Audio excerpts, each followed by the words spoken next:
Par où commencer?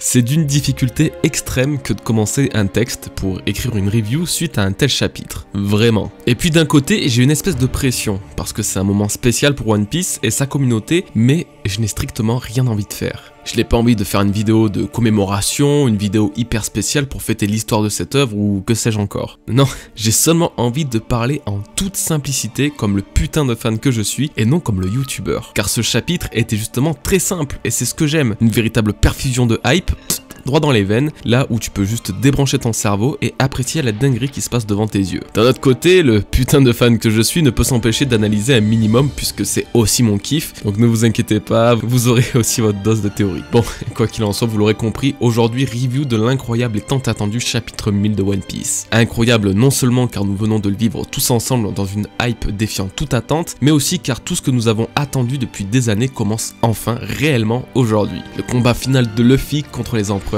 débute. Ce chapitre nommé sobrement Mugiwara no Luffy est celui qui prouvera au monde que le destin de Luffy n'est autre que d'être le roi des pirates. Nous le savons, mais les autres, eux, en doutent encore. Reprenons depuis le début. Le chapitre commence avec notre cher Luffy arrivant au 5e étage, déjà nettoyé par une escouade de Minks. Il n'aura plus qu'à avancer, le tapis rouge est déployé pour que le roi avance vers son destin. Avant d'entamer sa dernière course pour rejoindre le toit d'Onigashima, Luffy dit aux Minks quelque chose de très spécial. Je n'ai jamais oublié quand vous avez protégé Reizo au péril de vos vies. C'est une scène qui avait choqué le monde entier. Alors qu'Oda avait réussi à convaincre ses lecteurs que Reizo ne se trouvait pas sur Zou, les Minks étaient en réalité les êtres les plus protecteurs que nous n'avons jamais pu imaginer. Capables de mourir pour protéger un frère, tous les Mugiwara ont vu en cette tribu un exemple inspirant le plus profond respect. Et pourtant, ces mêmes Mugiwara ont subi presque la même scène pour protéger l'un des leurs, Luffy. Oui, quand Kuma a débarqué sur Thriller Bark pour capturer le capitaine des Mugiwara, tous étaient exténués de leur combat face à Moria. Tous étaient aux frontières de la mort, prêts à donner leur dernier souffle pour Luffy. Et c'est une scène qui me marquera toujours, car ce genre de sacrifice désintéressé est à l'image même de ce que notre cher chapeau de paille nous montre à chaque fois qu'il rayonne d'espoir pour un peuple, se battant pour lui jusqu'à en mourir. Donc oui, j'adore ces scènes. La suite nous montre un Marco à la hauteur de sa réputation. Lui, portant Zoro pour lui offrir un aller direct sur le toit d'Onigashima, parvient à bloquer Queen et King, libérant la voie au futur plus grand sabreur au monde. Queen démontre une nouvelle aptitude le concernant avec un corps s'approchant plus d'un cyborg que d'un réel dinosaure. Tout comme Franky, il semble avoir procédé à des modifications physiques, expliquant ainsi comment une mitraillette est sortie de sa bouche dans l'avant-dernier chapitre. Un détail et une révélation ridicule comparé au reste du chapitre, certes. Bon, je dois malgré tout avouer que voir Marco gérer deux commandants de Yonko avec une telle aisance, d'un côté ça me déçoit un petit peu. Qu'il soit plus fort que eux, c'est pas spécialement un problème, mais on avait des attentes concernant King et Queen. Queen a été décevant sur certains points, mais King lui était celui semblant tenir le mieux la route parmi l'équipage de Kaido. On verra au prochain chapitre, mais j'aurais voulu voir Marco s'en sortir un tout petit peu moins bien, au moins face à King. Ce n'était que les prémices, nous entrons enfin véritablement dans le cœur du chapitre avec un retour sur Yamato et Momonosuke. Les deux enfants au destin lié partagent une nouvelle fois un de ces moments forts et profonds symbolisant parfaitement leur relation. Le journal du grand Oden est désormais entre les mains de Momonosuke. Yamato le lui remet sans hésiter une seule seconde puisque c'est à lui seul qu'il doit revenir. Il va enfin pouvoir découvrir l'épopée légendaire que son père a vécue auprès de Roger et Barbe Blanche. Et justement, vous souvenez-vous de ce qui était écrit dans ce carnet? Il y a de cela un an, une partie nous était révélée ayant totalement sens aujourd'hui. Après avoir été sur Laftel, Oden et Roger sont ressortis avec une prophétie. Dans un peu plus de 20 ans, une guerre gigantesque capable de séparer les océans éclatera. Dans 20 ans, les protagonistes de cette guerre immense vont surgir dans le nouveau monde. Et ceux qui pourront vaincre Kaido, ce sont eux. 20 ans plus tard, les protagonistes de cette guerre se sont bel et bien tous rassemblés sur Wano Kuni. Le destin les a rassemblés aujourd'hui sur cette même île. Tous ont pris un chemin différent, mais pourtant tous se retrouvent pourtant au même point. Enfin,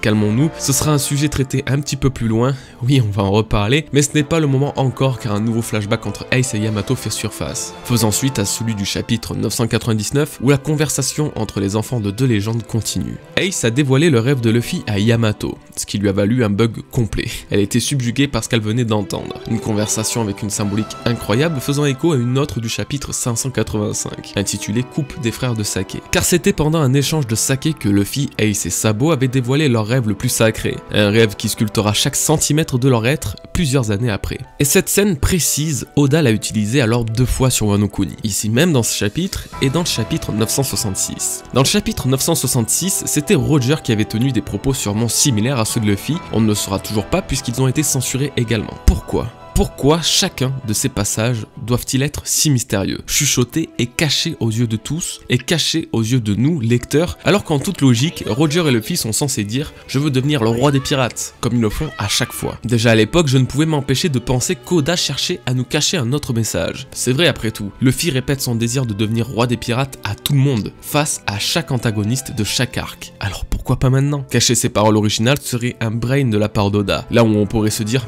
« Mais bien sûr, c'est simple. Luffy déclare sa volonté d'être roi des pirates, on le savait. Alors qu'en fait, bim, Luffy parle d'autre chose. Bon, je dois avouer que mes mots ne sont peut-être pas ce qu'il y a de plus explicite, alors on va faire plus simple. Reprenons le cas de Roger. Lui et Luffy ont dit les mêmes paroles d'après Yamato, chose confirmée dans ce chapitre. Des paroles assez marquantes puisque Oden sera allé jusqu'à les concilier dans son journal. Donc on part du principe qu'ils ont tous les deux dit quelque chose comme « Je serai le roi des pirates ». Ça reste dans une certaine logique. Très bien, alors comment expliquez-vous que dans le chapitre 968, lorsque Goldie Roger, après avoir atteint Laftel et soit considéré comme le roi des pirates par les journaux, n'ait pas une autre réaction? Comme si ce titre n'était que factice, superflu, inattendu, alors que c'est censé être son désir plus cher si on en suit la logique. C'est l'élément principal me confirmant que Luffy et Roger ont dit quelque chose de spécial, quelque chose qui sera dévoilé bien plus tard. Alors du coup, autre exemple, Ace versus Barbe Noire, chapitre 441. Lors du coup final, Ace explique vouloir faire de Barbe Blanche le roi des pirates.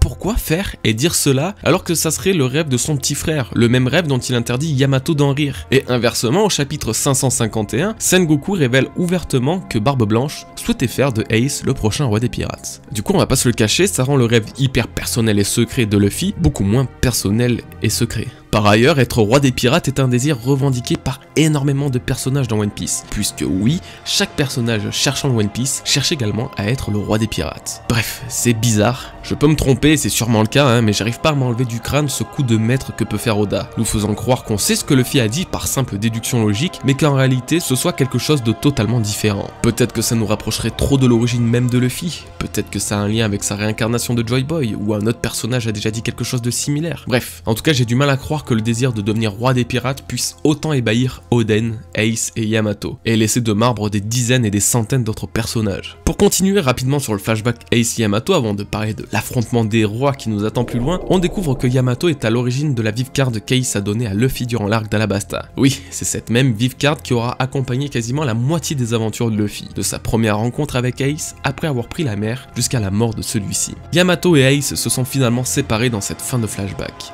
Le fils de Roger n'aura pas été tant changé ou chamboulé par cette rencontre, mais Yamato cependant aura vécu pour la première fois de sa vie un semblant de liberté grâce à lui. Et c'est marrant de se dire que le seul qui l'a réellement libéré de ses chaînes, aujourd'hui, n'était autre que le petit frère de son premier ami. Bon, nous y sommes. Les gars, ça fait je ne sais pas combien de chapitres, de mois, d'années que nous attendons ce moment. Luffy, Zoro, les Supernovas, tous sont unis face à 2 empereurs, Kaido et Big Mom.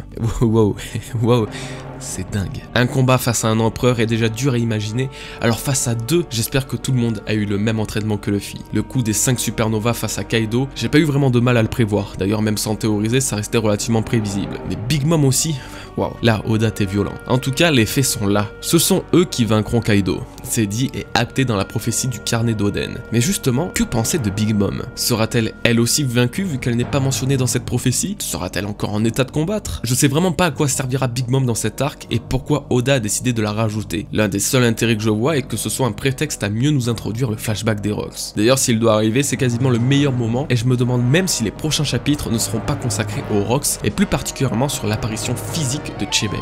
Surtout que nous arrivons dans quelques semaines au flashback de God Valley du chapitre 957 dans l'anime de One Piece. Du coup, ça serait un parfait miroir que d'en dévoiler davantage dans le manga au même moment. En prenant du recul, c'est le moment parfait de toute façon pour découvrir la véritable histoire de cet équipage légendaire. Car que ce soit Barbe Blanche, Kaido ou même Big Mom, chacun a été développé à un moment de Wano Kuni. Donc oui, je pense et j'espère voir les Rocks se développer un petit peu plus. Les choses sérieuses commencent. Après avoir mis en sécurité Kinemon, le combat contre Kaido débute. Luffy utilise à nouveau son Gear Third, s'envole dans les airs, enduit son point de haki et se remémore toutes les raisons de vaincre Kaido. La dévotion légendaire d'un peuple meurtri prêt à se sacrifier pour sauver une seule vie. Un orphelin impuissant en quête de vengeance criant à l'aide. De loyaux serviteurs ayant voyagé 20 ans dans le futur pour mener à bien une destinée. Des sacrifices pour mener à bien cette destinée. Mais c'est aussi une lueur d'espoir pour certains après les douloureux souvenirs de la perte d'un être cher. Empli de cette rage, Luffy fend les cieux sous l'œil surpris de Kaido pour lui infliger son terrible Red Rock, enflammant l'empereur. Et c'est ainsi qu'il s'affirmera en tant que futur roi des pirates.